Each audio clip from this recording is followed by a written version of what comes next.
Hello my dear students of 10th class पैस की तैयारी आप कर रहे हैं मिशन 2020 और बेटा मतलब पूरा ही उम्मीद है कि जिहड़ी तैयारी असीं तुहानूं करवा रहे हैं पूरी हैल्प आउट करोगे तुसीं भी साडी अवर इन्वायरमेंट नैक्सट चैप्टर मैं लिया है और लेक्चर फर्स्ट है इसका काफ़ी सिंपल क्वेश्चन आए हैं इस लैसन चो बेसिकली जिहड़े इस लैसन चो क्वेश्चन पूछे गए हैं ज़्यादा एम्फसिस दिता है बायोडिग्रेडेबल ते नॉन बायोडिग्रेडेबल यानी कि विघटनशील ते अविघटनशील पदार्थां ते नाल दे नाल जिहड़ा जोर दिता गया है वो दिता है ओजोन ते ठीक है ना। तो आओ डिस्कस करिए इन्हां दे क्वेश्चनस। पहला क्वेश्चन है कि अध्यापक ने विद्यार्थियों नूं सब्जियां दे छिलके दवाइयां दियां शीशियां दुध दी खाली थैलियां वरती हुई चाह पत्ती टुटे हुए जुत्ते प्लास्टिक के लिफाफे इन्हां विचों किहड़े पदार्थ जिहड़े है तेजी नाल अपघटन होवेगा। Teacher give vegetable peels empty bottles of medicine empty packets of milk used tea leaves broken footwear ते polythene bags which of these get decomposed faster. तो बेटा तुहानूं ये पता ही है कि डिग्रेडेबल किहड़ा ज़्यादा है तो वह है सब्जियां दे छिलके अते वरती हुई चाह पत्ती प्लास्टिक के लिफाफे दुध की खाली थैली टुटे हुए जुत्ते दवाइयां दियां शीशियां सब्जियां दे छिलके टुटे हुए जुत्ते vegetable peel used of tea leaves polythene bag empty packets of milk broken footwear empty bottles of medicine vegetable peel के ब्रोकन फुटवेयर। तो बेटा आंसर है सब्जियां दे छिलके ते वरती हुई चाह पत्ती है जिहड़ी ये ज़्यादा करेगी ये जल्दी डिकंपोज हो जाएगी vegetable peels and use of tea leaves. चलो जी अगे गल करते हैं।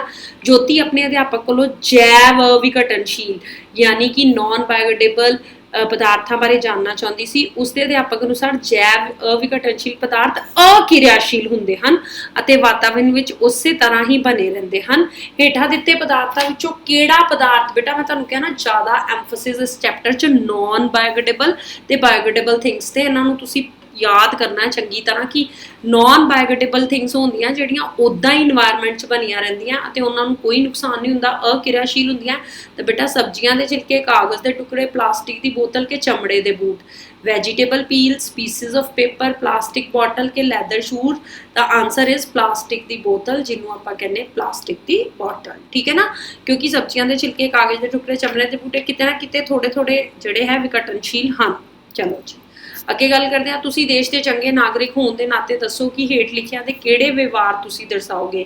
मतलब ज़्यादा क्वेश्चन सिचुएशन बेस्ड है कि being a good citizen of your country which of the following will you follow. बेटा तुसी ये ना सोचो कि ये क्वेश्चंस करके तुसी कल्ली पैस की तैयारी कर रहे हो तुहाडे बाय मंथली जिहड़े सितंबर च होने उन्हां दी भी तैयारी करा रहे हैं ठीक है ना। तो इसलिए तुसी घबराना नहीं है नाल नाल तुहाडी तैयारी हो रही है जिहड़े बाय मंथली पेपर की नाल नाल तुहाडी तैयारी हो रही है जिहड़े मतलब पैस दे पेपर दी ठीक है। तुसी देश के चंगे नागरिक होने के नाते दसो कि हेठ लिखे किहड़े व्यवहार दर्शाओगे। बाजार जाते समय समान लई कपड़े का थैला लै जाना कार समाप्त होने ते लाइट अते पखे का स्विच बंद करना स्कूटर की बजाय पैदल जाना उपरोक्त सारे carrying cloth bags to put purchases in while shopping switching off unnecessary lights and fan walking to school instead of going on scooter और ऑल ऑफ अबव। तो बेटा एक चंगे सिटीजन के होने नाले तुसी उपरोक्त सब करके दिखाओगे। तुसी बाजार जाते समय कपड़े का थैला लैके जाओगे तुसी कारज समाप्त होने ते लाइट ते पखे के स्विच नूं बंद करोगे। बेटा जो तुसी मॉर्निंग असैंबली च सवेरे असैंबली अटेंड करन आंदे हो उदों भी असीं तुहानूं पुछदे हां कि तुसी क्लास दे फैनस जिहड़े ऑफ करके आए हो कि नहीं ठीक है बेटा। उही व्यवहार तुसी हर जगह दिखाना है इवन घरां च भी बाहर भी किते। फोर्थ क्वेश्चन है अमन ने आज पढ़िया कि ozone next question is ozone ozone परत साडे लिए बहुत जरूरी है कि तुसी दस सकते हो कि ओजोन परत क्यों जरूरी है। Today Aman read that ozone layer is very much use necessary for us can you tell why this is necessary. ये पराबैंगनी किरणां नूं धरती ते पहुंचण तो रोकदी है ये कई गैसां दे निर्माण विच सहायक है ये धरती ते बनस्पति ते वधन फुल्लण विच मदद करदी है उपरोक्त सारे। It shield the surface of the earth from UV radiation it helps in the formation of many gases it helps in the growth of vegetation on earth all of above. तो बेटा सब तो मेन जिहड़ा purpose है वह यह है कि ये पराबैंगनी किरणां नूं धरती ते पहुंचण तो रोकदी है। It shields the surface of earth from the UV radiation. चलो जी अगे गल करते हैं फिफ्थ दी ਕੁਲਦੀਪ ਨੂੰ ਰਸਾਲੇ ਵਿੱਚ ਇੱਕ ਲੇਖ ਤੋਂ ਪਤਾ ਲੱਗਾ ਕਿ 1980 ਵਿੱਚ ਵਾਯੂਮੰਡਲ ਵਿੱਚ ਓਜ਼ੋਨ ਦੀ ਮਾਤਰਾ ਵਿੱਚ ਤੇਜ਼ੀ ਨਾਲ ਕਮੀ ਹੋਣ ਲੱਗੀ। ਅਧਿਆਪਕ ਤੋਂ ਇਸ ਬਾਰੇ ਪੁੱਛਣ ਤੇ ਉਸ ਨੂੰ ਪਤਾ ਲੱਗਾ ਕਿ ਕੁਝ ਰਸਾਇਣ ਯਾਨੀ ਕੈਮੀਕਲਸ ਓਜ਼ੋਨ ਪਰਤ ਨੂੰ ਨੁਕਸਾਨ ਪਹੁੰਚਾਉਂਦੇ ਹਨ। ਕਿਹੜਾ ਰਸਾਇਣ ਓਜ਼ੋਨ ਪਰਤ ਨੂੰ ਵੱਧ ਨੁਕਸਾਨ ਪਹੁੰਚਾਉਂਦਾ ਹੈ? From an article of magazine, Kuldeep get to know that the amount of ozone in the atmosphere began to drop sharply in the 1980s. On asking, his teacher told him that some chemicals harm the ozone layer. Which of the following chemical damage the ozone layer most? Carbon dioxide, nitrogen, chlorofluorocarbon, उपरोक्त विचों कोई नहीं। Carbon dioxide, nitrogen, chlorofluorocarbon, none of these। तो बेटा ये पहला question सी तुहाडा bi-monthly that is your CFCs। Basically ਜਿਹੜੇ क्लोरोफ्लोरोकार्बन है ना तुहाडे CFCs है वो ਜਿਹੜੇ है इन्वायरमेंट ਨੂੰ नष्ट ਕਰਦੇ ਹਨ। ठीक है डियर स्टूडेंट्स, ये गल बहुत इंपॉर्टेंट है। अगे आ जाओ जी 6th क्वेश्चन। अध्यापक ने अज दसिया कि साडे द्वारा पैदा कूड़ा करकट का निपटारा एक गंभीर वातावरण समस्या है। तुसी कूड़े करकट के निपटारे की समस्या घट करन विच की सहयोग करोगे? Today's teacher told that disposable of waste we generate is causing serious environmental problem. बहुत ज़्यादा इन्वायरमेंटल प्रॉब्लम्स जिहड़ियां है कॉज करते हैं। तो बेटा उन्होंने की करते, how can you help in reducing this problem? तुसी पॉलीथिन की थां कपड़े के थैले वरतोगे बाय यूजिंग क्लोथ बैग्स और डिस्पोजेबल कप्पां की थां कुल्लड़ की वरतों करोगे।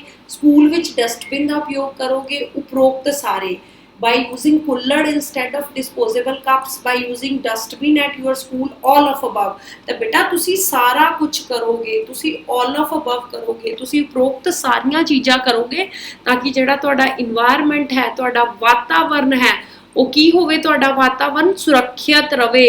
तुसी की करोगे जी? कपड़े दे थैले लैके जाओगे, कुल्लड़ वरतोगे, डस्टबिन का उपयोग करोगे।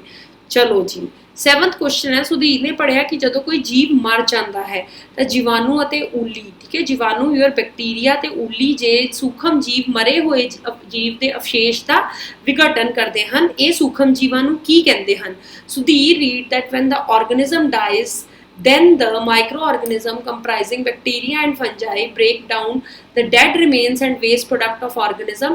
what are the microorganism called? की कहते हैं आप microorganism ਨੂੰ? तो बेटा microorganism फिर निखेड़क कहने आ, उत्पादक कहने आ, खपतकार कहने आ कि उपरोक्त विचों कोई नहीं कहते? डिकम्पोजर, प्रोड्यूसर, कंज्यूमर के नन ऑफ दीज। तो बेटा निखेड़क यानी कि डिकम्पोजर। ठीक है बेटा, चलो जी। शैफी ने अज भोजन लड़ी बारे पढ़िया। हेठ दित्तियां विचों किहड़ी भोजन लड़ी का निर्माण करते हैं? बेटा इहदी ऑप्शन जिथे मनुख है। तुहानूं पता है भोजन लड़ी की हुंदी? What is food chain?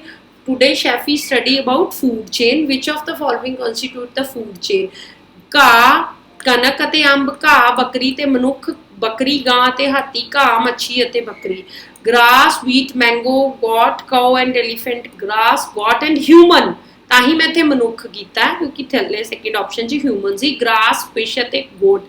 तो बेटा इहदी सही ऑप्शन की है कि बकरी ने किन्नू खादा जी? घाह नूं। ठीक है जी, बकरी ने घाह नूं खा लिया ते बकरी नूं किन्ने खा लिया जी? बकरी नूं खा लिया मनुख ने। यानी कि ग्रास नूं खा लिया तुहाडे जी गोट ने ते गोट नूं खा लिया तुसी, दैट इज योर ह्यूमन। ठीक है बेटा, ਇਹਦਾ मतलब साडी ਐੜਾ यानी कि बी ऑप्शन सही है। चलो जी 9th गल करते हैं। परिस्थितिक प्रबंध यानी कि ईकोसिस्टम विच निखेड़क दा काम की है? The function of decomposer in ecosystem. Ecosystem दे विच की काम है डीकंपोजर्स दा? भोजन बनाना, मरे हुए जीवन का जीवां का विघटन करना, मिट्टी नूं उपजाऊ बनाना कि शाकाहारी जीवां नूं खाना खाना। Make food, make soil fertiliser, decompose dead animals, eat herbivores. तो बेटा उन्हां दा की काम है? मरे हुए जीवां का विघटन करना यानी decompose the dead animals. Last question जिहड़ा इस चैप्टर का मैं अज दे लैक्चर का लिया है, किस विच भोजन की वनगी वधेरे हुंदी है? Which has more variety? भोजन लड़ी, फूड चेन, भोजन जाल दोनों विच बराबर, ऊड़ा एड़ा भाग दोनों विच। बेटा मेरी एक गल सुनो कि तुहानूं पता है कि जिहड़ा फूड वैब है, वट इज़ भोजन जाल? It consist of number of food chains, है ना। तो ऑबवियस है कि जिहड़ा फूड वैब है वो अगर नंबर ऑफ फूड चेन्स नूं कंटेन करता है तो भोजन की वैरायटी फूड वैब दे विच ज़्यादा होएगी। इहदा मतलब एड़ा उत्तर साडा सही है, food web. So dear students, ये जिहड़े 10 क्वेश्चन है 15वें चैप्टर दे मैं लए है ਪੈਸ ਦਾ ਸਾਡਾ ਮਿਸ਼ਨ ਹੈ, ਬਾਰ-ਬਾਰ ਕਹਿ ਰਹੇ ਹਾਂ ਪੰਜਾਬ ਐਡੂਕੇਅਰ ਜਿਹੜੀ ਐਪ ਹੈ ਉਹ ਪਲੇ ਸਟੋਰ ਤੇ ਜਾ ਕੇ ਕੀ ਕਰੋ, ਆਪਣੇ ਫੋਨ 'ਚ ਇੰਸਟਾਲ ਕਰੋ ਤੇ ਇਹਦੇ ਤੇ ਪੈਸ ਦਾ ਇੱਕ ਕਾਲਮ ਬਣਿਆ ਜਿਸ 'ਚ ਸਾਰੇ ਕੁਐਸਚਨਸ ਅਵੇਲੇਬਲ ਹੈ। ਸੋ ਮੇਰੇ ਮਾਈ ਡੀਅਰ ਸਟੂਡੈਂਟਸ, ਇਹ ਸਾਰੇ ਕੁਐਸਚਨਸ ਨੂੰ ਕਰੋ ਤਾਂ ਕਿ ਜਿਹੜਾ ਹੈ ਤੁਸੀਂ ਜਲਦੀ ਤੋਂ ਜਲਦੀ ਮਿਸ਼ਨ ਜਿਹੜਾ ਹੈ ਆਪਾਂ ਸਾਡਾ 100% ਉਹਨੇ ਸਾਨੂੰ ਕੰਪਲੀਟ ਕਰਨ 'ਚ ਸਾਡੀ ਹੈਲਪ ਕਰੋ। ਓਕੇ ਸਟੂਡੈਂਟਸ, ਮਿਲਦੇ ਹਾਂ ਅਗਲੇ ਲੈਕਚਰ 'ਚ। Till then good bye.